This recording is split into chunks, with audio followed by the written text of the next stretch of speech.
And we are starting chapter 15, the evolution of microbial life. So not just evolution in general, but how scientists think it actually happened.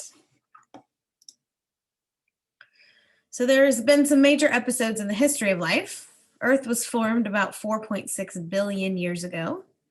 Scientists' best guess based on testing. Prokaryotes, if you remember way back when we talked about prokaryotes versus eukaryotes, prokaryotic cells are very, very simple. They have DNA just floating around in the middle. They don't have a nucleus. They don't have organelles. They have some ribosomes, and they have cytoplasm and a cell membrane, and that's pretty much it. So they were the first thing to evolve, and they've evolved about 3.5 billion years ago.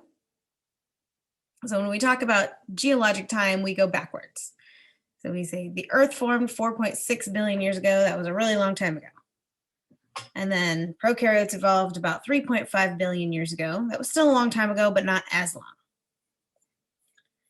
Prokaryotes began to produce oxygen for the atmosphere about 2.7 billion years ago. They lived alone for more than a billion years, and they continue in great abundance today.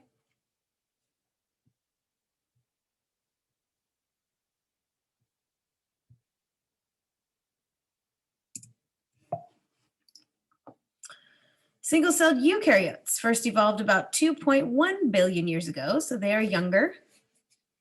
They needed that oxygen to build up in the atmosphere before they could evolve.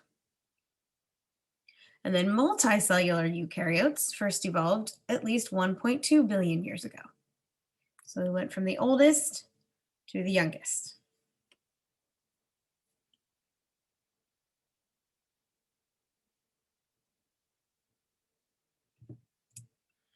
The origin of life. We may never know for sure how life on Earth began, but scientists are still working on it. They think they figured it out, but of course they can't be 100% sure. All life today arises by the reproduction of pre-existing life, called biogenesis. If this is true, how could the first organisms arise? So from the time of the ancient Greeks until well into the 1800s, it was commonly believed that life regularly arises from non-living matter, an idea called spontaneous generation. Which is not how we know life today. That is how our ancestors used to describe it.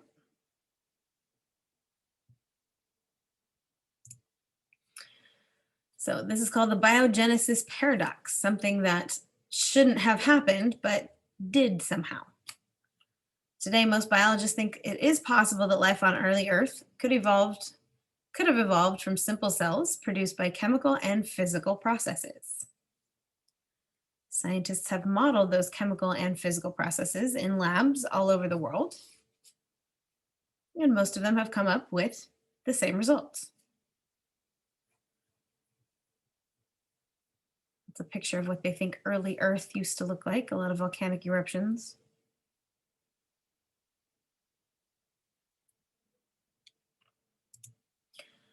So according to one hypothesis, the first organisms were products of chemical evolution in 4 stages. So this didn't happen overnight. This happened over years and years and years, and it happened in stages. There is the 4 stages put together. We'll talk about them one by one.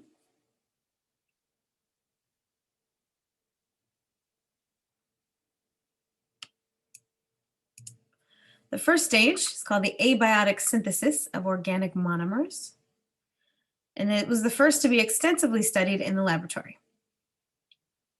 So how were inorganic compounds made from non-living matter? You can't say nothing because stuff was there, it just wasn't living.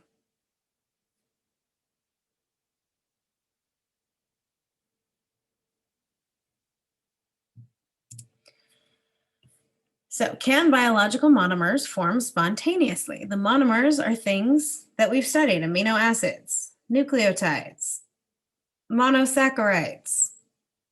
What's the fourth one? Oh, fatty acids. We talked about those are the monomers of our polymers, our proteins, our carbohydrates, our nucleic acids, our lipids. So the first thing that had to gather were the monomers, were the simple molecules. So modern biological macromolecules are composed of elements that were present in abundance on early Earth. Could biological molecules arise spontaneously under conditions like those on early Earth?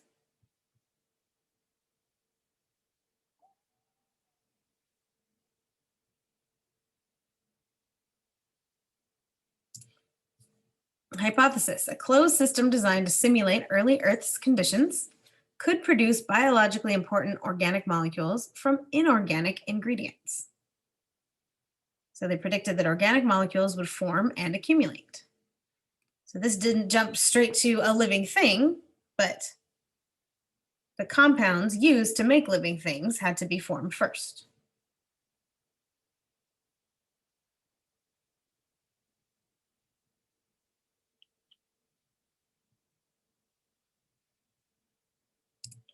So in 1953, Stanley Miller at UCSD, UC San Diego, right down the road, devised an experiment to test this question.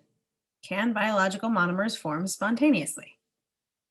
An apparatus was built, a structure, which we'll see in the picture. It'll make more sense when we look at the actual picture.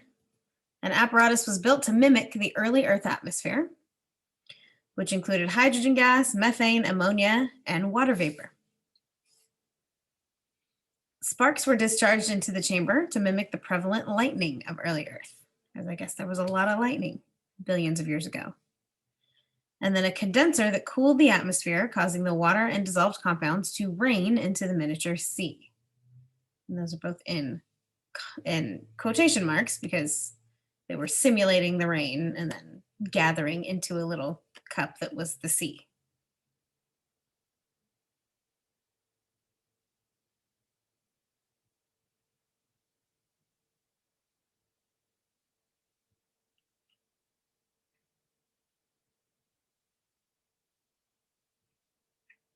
So this is what the apparatus looked like. It was a closed system.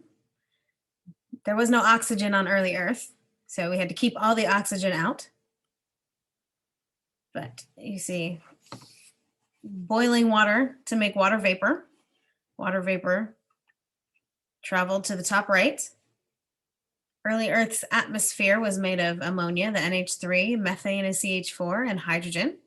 So we added water to all three of those chemicals that are found in the atmosphere, or that were found in the atmosphere. And then they inserted an electrode in there to make lightning. And then the next part is a condenser, cools everything down.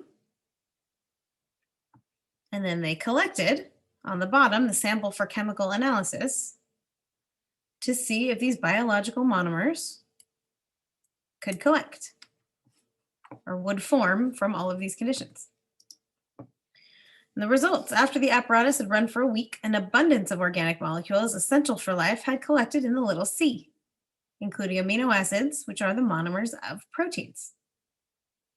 These lab experiments have been repeated and extended by other scientists and support the idea that organic molecules could have arisen abiotically on early Earth. So like I said, it's not the spontaneous generation quite yet. All they did was make amino acids. They didn't make a whole living thing. But that was step one on the way to making living things.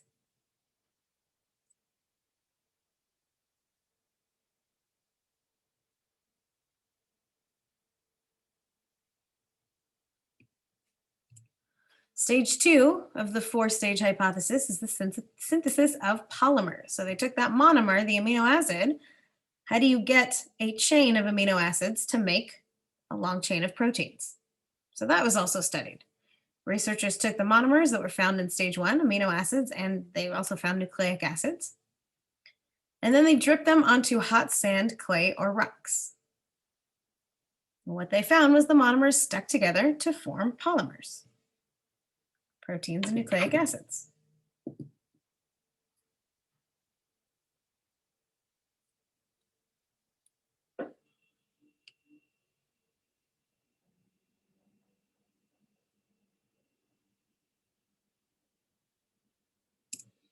Stage three is the formation of pre-cells.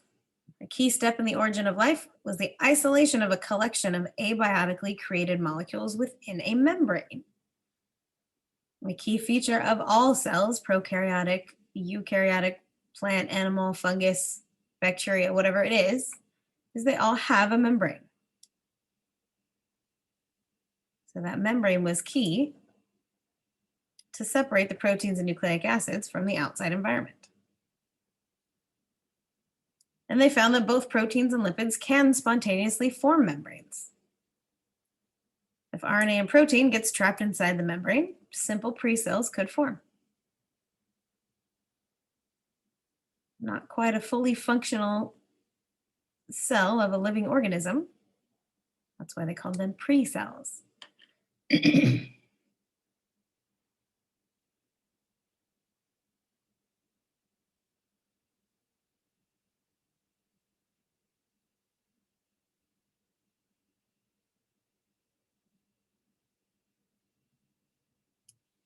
Such pre-cells produced in the laboratory display some lifelike properties. They have a selectively permeable surface. They can grow by absorbing molecules from their surroundings, and they swell or shrink when placed in solution of different salt concentrations, just like our cells do.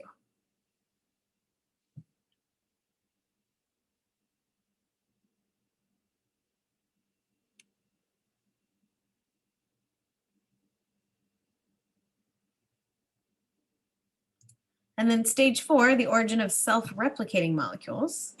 Life is defined partly by the process of inheritance, which is based on self-replicating molecules. One hypothesis for this stage is that the first genes were short strands of RNA that replicated themselves without the assistance of proteins, and perhaps using RNAs that can act as enzymes called ribozymes.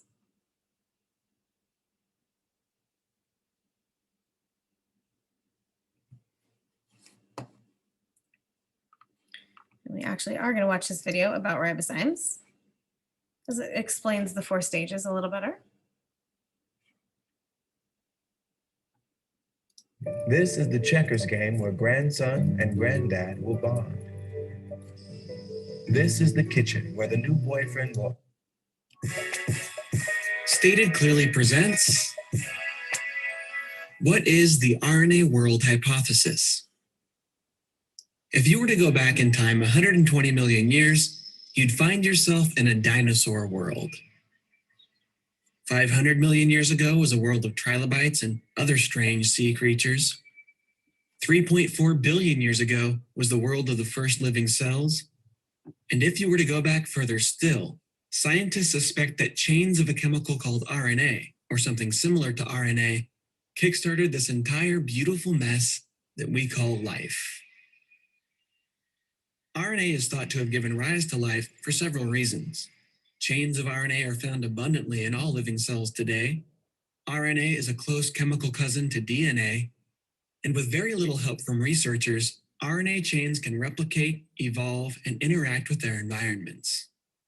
While many details have yet to be worked out, the RNA world hypothesis is the simple idea that somewhere on our early planet, perhaps in a tide pool or hot spring, the Earth's chemistry was producing random chains of RNA. Once formed, they began replicating, evolving, and competing with each other for survival. As these chains evolved and diversified, some eventually began cooperating to produce the genetic code, a wide array of complex proteins, and even living cells which, from the perspective of RNA, can actually be thought of as houses or survival machines for RNA to live inside. To understand how RNA chains can interact with their environments, replicate, and evolve, we first need to understand the simple process of base pairing. Chains of RNA are made of nucleotides, small molecules that come in 4 different types labeled A, C, U, and G. The backbone atoms of a nucleotide, shown here as a yellow bar, can form strong chemical bonds with the backbone atoms of any other RNA nucleotide. This means that different chains can have completely different sequences from left to right. The parts we call the bases of nucleotides, the colored sections labeled A, C, U, or G, are attracted to other bases sort of like a magnet, but they're selective about who they will stick to. G selectively pairs with C, A selectively pairs with U. When bases find their matches and stick together, We call it base pairing. Researchers have found that with a little bit of assistance, base pairing allows chains of RNA to replicate and evolve. Here's how it works. When a long chain of RNA is suspended in cool water with high concentrations of free nucleotides, the chain can act as a template for its own replication. Nucleotides automatically base pair with their partners on the existing chain. If their backbone atoms form chemical bonds with each other, and by the way, this is the part that currently requires assistance from researchers. We're not yet sure how this would have happened in the wild. A complementary RNA strand is born, one with the exact inverse sequence of the original. If the water is then heated, paired bases lose their grip, allowing both chains to act as templates when the cycle repeats. The great thing about this process is that every other RNA chain produced is a copy of the original, but sometimes mutations slip in. This means that as chains compete for survival and reproduction, true evolution, descent with modification, acted upon by selection, can operate on chains of RNA. As amazing as replication is, base pairing also gives RNA chains a second special ability. When placed in water cool enough for base pairing, but without enough free nucleotides for replication, chains will fold up and base pair with themselves. The end result is a complex shape with certain sticky bases pointing outward because they weren't able to find partners. These sticky outward-facing bases can cause unique chemical reactions by interacting with other molecules in their environment. A folded chain of RNA capable of guiding a specific chemical reaction is what we call a ribozyme. Some ribozymes break certain molecules apart, others join certain molecules together. A ribozyme's specific function is determined by its specific shape, and its shape is determined by its sequence. If a mutation changes a ribozyme's sequence, the shape can be modified, and so can its function. When ribozymes were first discovered, scientists wondered how difficult it would be for random chains of RNA to evolve legitimate survival functions. Imagine, for example, a ribozyme that could build nucleotides out of molecules it finds in its environment. Across multiple generations, natural selection could promote and refine this ribozyme because the chain would tend to have access to more free nucleotides than its rivals, allowing it to replicate more often. To explore this idea, researchers at Simon Fraser University produced a large group of random RNA chains and examined them to see if any happened to be able to make nucleotides. Surprisingly, some actually could, but they weren't very efficient. Researchers selected out the successful chains and then used a lab technique called PCR to quickly replicate them with slight random mutations. After just 10 rounds of PCR, followed by selection, highly efficient nucleotide-building ribozymes evolved. These are molecules with the lifelike ability to actively participate in their own survival. These ribozymes, and many others produced through similar experiments, are beginning to blur the line between living things and simple chemistry. So to sum things up, the RNA world hypothesis is the simple idea that the first things to replicate and evolve on our planet may have been chains of RNA or something similar to them. While the basic idea of the RNA world does seem to give us a promising pathway to the origin of life, it's still very much a work in progress. As mentioned, one of several unsolved problems is, how did nature get backbone binding to function without the special enzymes or lab techniques we use today? While many researchers continue to focus on RNA, others are investigating alternative molecules, chemical systems that might replicate and evolve without assistance and could have given rise to RNA. Continual breakthroughs are being found in both avenues of research. I'm John Perry, and that's the RNA world hypothesis. There are actually a whole playlist of videos if you're interested in the origin of life or learning more about the origin of life, and it's down there linked. All right, prokaryotes. So for the next few chapters, we are learning about different organisms, specific organisms. So you're going to have to memorize pictures of these organisms and then classify them correctly. We're going to go over them in lecture. You're going to go over them in lab. And then on your tests, you're going to have some pictures. And you're going to have to say, oh, that's a prokaryote, and that's this kind. And then that's a eukaryote, and that's this kind. That's a protist, and that's this kind. So over millions of years, natural selection favored the most efficient pre-cells, and the first prokaryotic cells evolved. Prokaryotes lived and evolved all alone on Earth for about 2 billion years.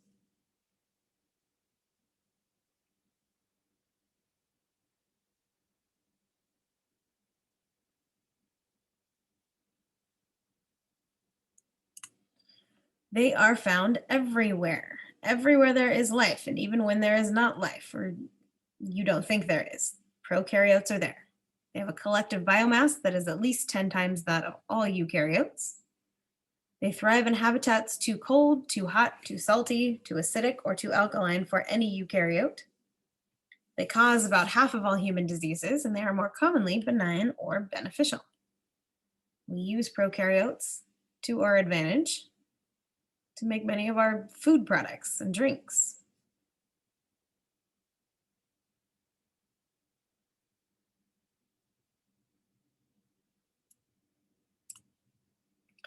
Prokaryotes do have a cell wall, a plasma membrane, circular DNA, ribosomes, among a few other things, a flagella, a pili, but they are still not as complex as eukaryotes. They're extremely small and very simple when compared.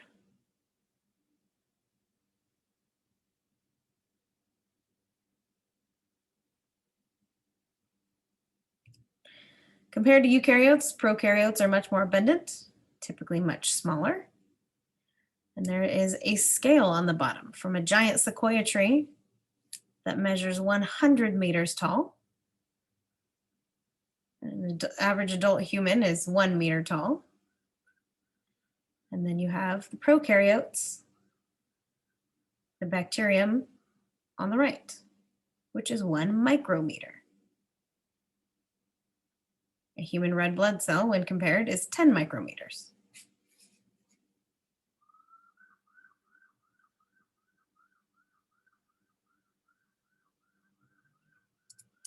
The 3 most common shapes of prokaryotes. And this will come in handy if you ever actually take microbiology, because a lot of them are named after their shapes. A spherical or round shape is called a cocci. A rod shape is called a bacilli or bacillus. And then you have a spiral or curved, which looks like a spiral.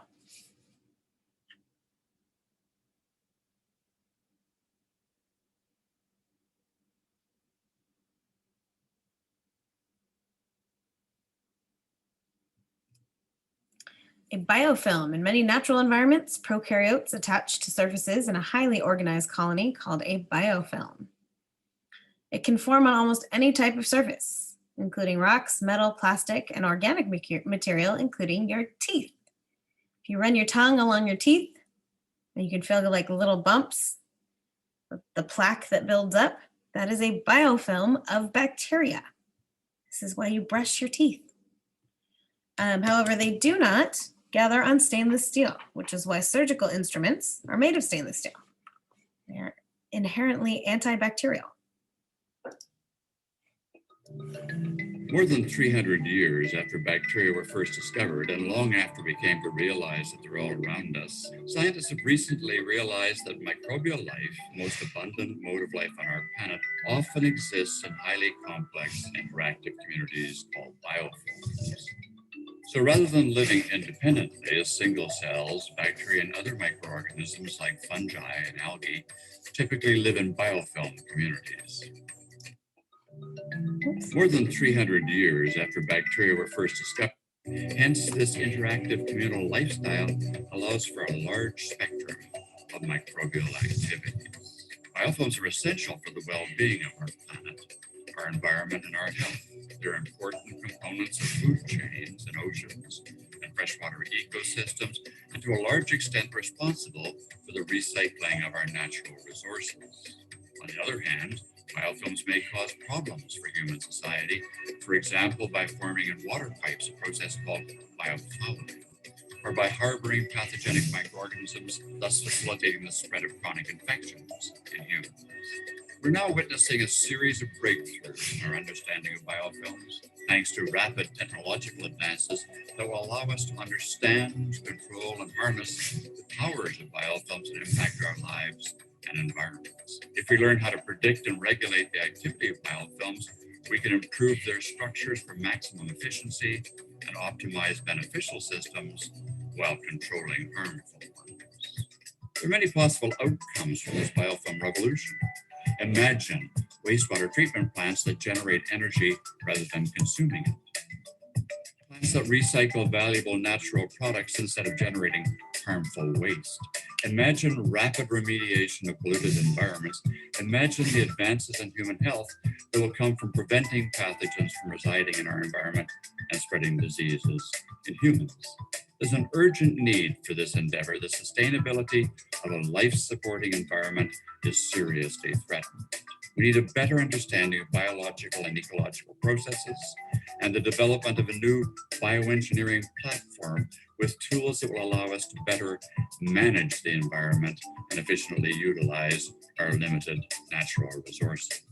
With the establishment of the Singapore Center on Environmental Life Sciences Engineering, Singapore has taken the driver's seat in linking fundamental research into biofilms with engineering and biotechnological solutions for real-world problems affecting both the environment and human health.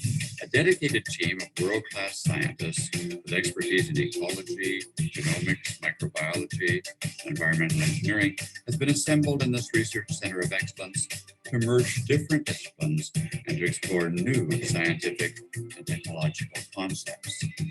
This is the platform for developing new tools to control and harness the power of biofilms, both in environmental and human health contexts.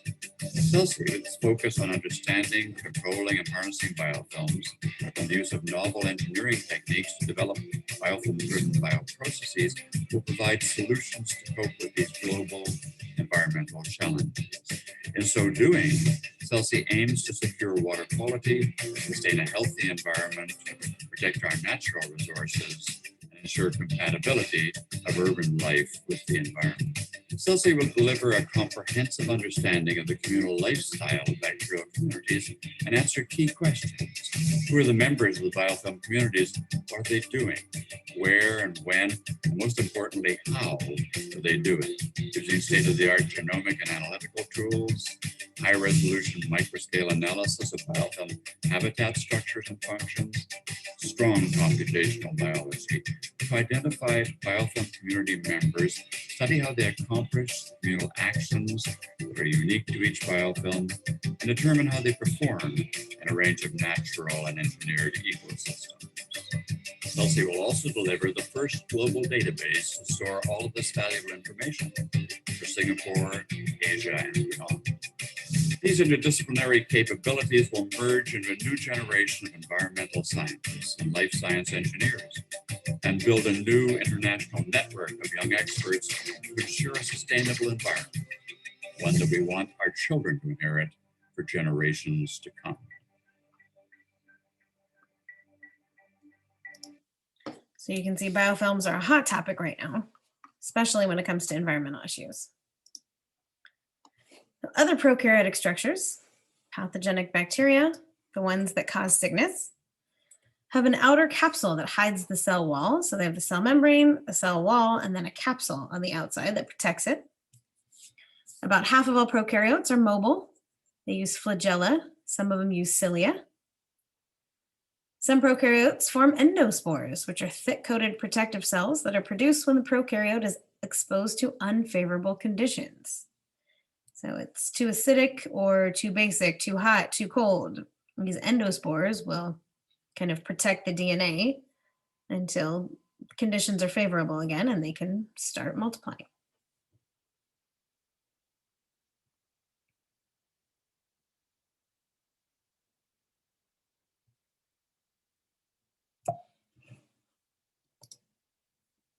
Most prokaryotes can reproduce by just dividing in half. That process is called binary fission.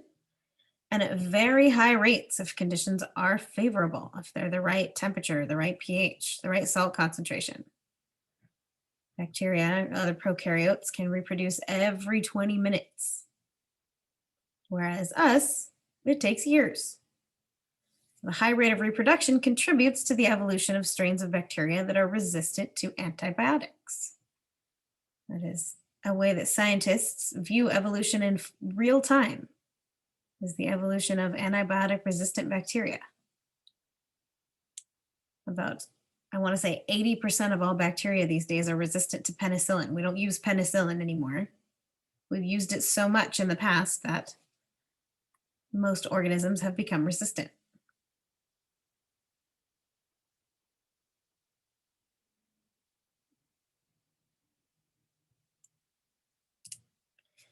By comparing diverse prokaryotes at the molecular level, their DNA, biologists have identified two major branches of prokaryotic evolution, bacteria and archaea. Archaea are actually more closely related to eukaryotes.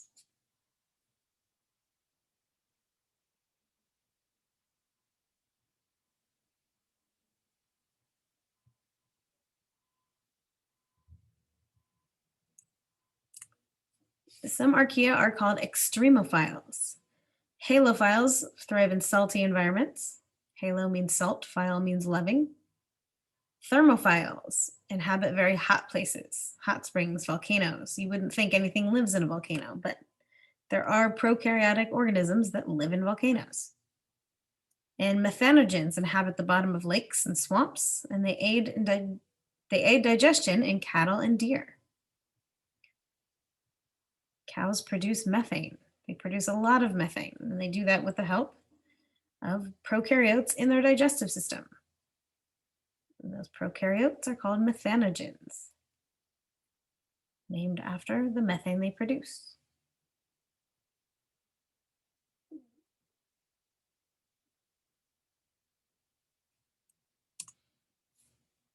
These are just pictures of examples. Salt loving, those are salt marshes. And then heat loving, that's volcanic lava. There are things that live in there, even if we can't see them with our eyes. Bacteria and other organisms that cause disease are called pathogens. Most pathogenic bacteria produce some kind of poison.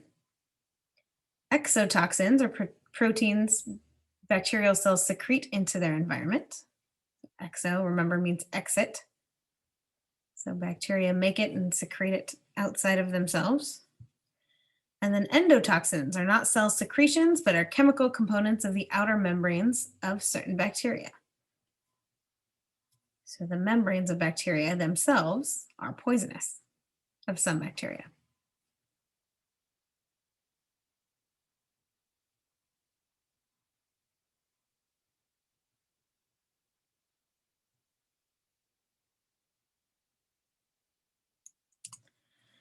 The best defense against bacterial diseases, which we should know because we've been practicing it for the last year, are sanitation, washing your hands, using hand sanitizer.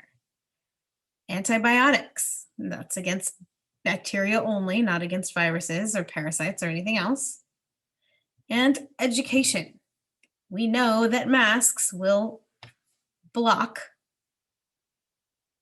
whatever we breathe out, and it will protect us from whatever is being breathed on us.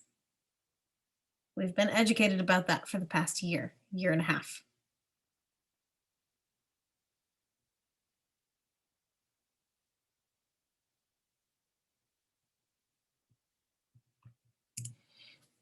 In October 2001, prokaryotes can be used as biological weapons.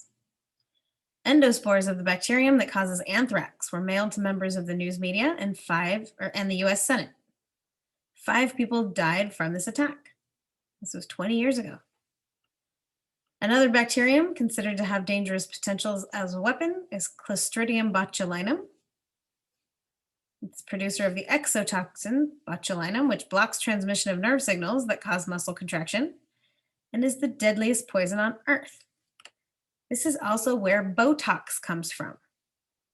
So people purposefully inject this into the lines around their face because it smooths them out. It blocks the transmission of the nerve signals.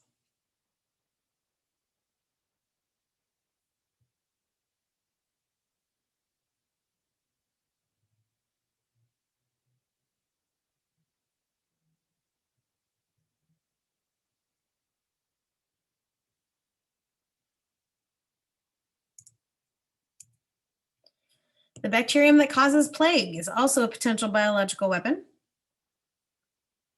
It's carried by rodents and transmitted by fleas. This is a very specific plague that happened in the Middle Ages. Produces egg-sized swellings called buboes under the skin, which are like blisters, and they can be treated with antibiotics if it's diagnosed early. Fun fact, in the Middle Ages, devil-fearing Christians killed cats, which carried the unintended consequence of increasing the rat population and spread of the Black Death.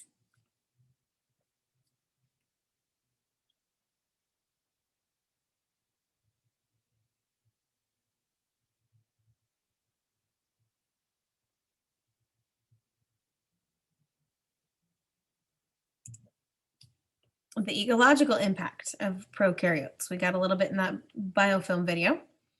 But pathogenic bacteria are in the minority among prokaryotes. Far more common are species that are essential to our well-being, either directly or indirectly. Prokaryotes play essential roles in chemical cycles in the environment and the breakdown of organic wastes and dead organisms. So we're currently trying to harness that on purpose to save our environment. How do we slow down the carbon cycle from putting so much carbon dioxide in the atmosphere? How do we take that carbon dioxide, excess carbon dioxide out, recycle it into something else?